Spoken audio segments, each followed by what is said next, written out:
दोस्तों, अगर इजिप्ट की स्वेज नहर का निर्माण नहीं हुआ होता तो आज यूरोपियन और एशिया देशों के बीच समुद्री व्यापार मार्ग की कितनी ज्यादा दूरी बन जाती आप इस इमेज में देख सकते हैं। स्वेज नहर के बिना कंटेनर जहाज को अफ्रीका के पूरे महाद्वीप को पार करके आना पड़ता है, जिससे उनकी यात्रा हजारों किलोमीटर बढ़ जाती है और साथ ही भारी लागत और समय बर्बाद होता है। जबकि स्वेज नहर के निर्माण के कारण यूरोपियन और एशियाई देशों के बीच की दूरी काफी कम हो जाती है, जिससे समय और जहाजों का ईंधन काफी बच जाता है। गोरिल्ला और चिंपांजी जैसे जानवर अगर कोई बीमार इंसान के संपर्क में आते हैं तो क्या उन्हें इंसानों की संक्रमित बीमारी हो सकती है या नहीं? दोस्तों, गोरिल्ला और चिंपांजी जैसे जानवर की मनुष्य के बीच आनुवंशिक समानता के कारण ये जानवर मानव के संक्रमित रोगों के प्रति अति संवेदनशील होते हैं। अगर एक बीमार इंसान गोरिल्ला या चिंपांजी के संपर्क में रहता है तो बीमार इंसान की संक्रमित बीमारी गोरिल्ला या चिंपांजी जैसे जानवरों को हो सकती है।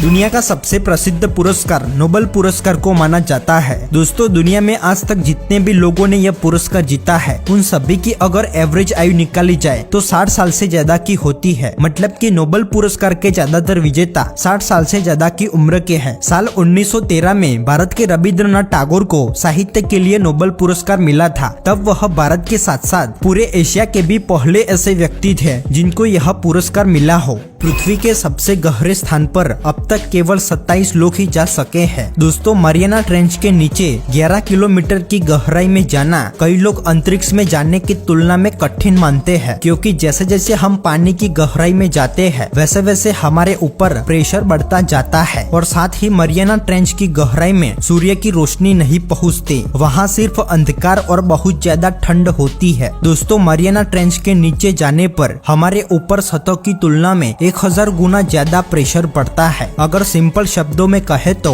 हमारे ऊपर 50 जंबो जेट विमानों के जितना प्रेशर होता है। दोस्तों, हवाई जहाज में यात्रा करने के दौरान खाना बहुत स्वादिष्ट क्यों नहीं लगता? दरअसल इसके पीछे का कारण उड़ान के दौरान हमारी गंध और स्वाद को समझने की हमारी क्षमता लगभग 30% कम हो जाती है। ज्यादा ऊंचाई के कारण विमान के फ्लाइट कैबिन में होने वाली हवा जमीन पर की हवा की तुलना में 15% अधिक ड्राई होती है, जिसके कारण यात्रियों का मुंह शुष्क हो जाता है और साथ ही फ्लाइट कैबिन के अंदर का दबाव जमीन की तुलना में कम होता है, जिससे गंध और स्वाद को समझने की हमारी क्षमता प्रभावित होती है, जिसके कारण हमें हवाई जहाज में यात्रा करने के दौरान खाना बहुत स्वादिष्ट नहीं लगता। दोस्तों, दुनिया में 775 करोड़ से अधिक मानव आबादी है और आपको जानकर हैरानी होगी कि दुनिया की लगभग 90% आबादी उत्तरी गोलार्ध में रहती है, क्योंकि पृथ्वी की भूमि का बड़ा हिस्सा उत्तरी गोलार्ध में स्थित है। उत्तरी गोलार्ध में लगभग 40% भूमि और 60% पानी है, जबकि दक्षिणी गोलार्ध में 20% भूमि और 80% पानी है।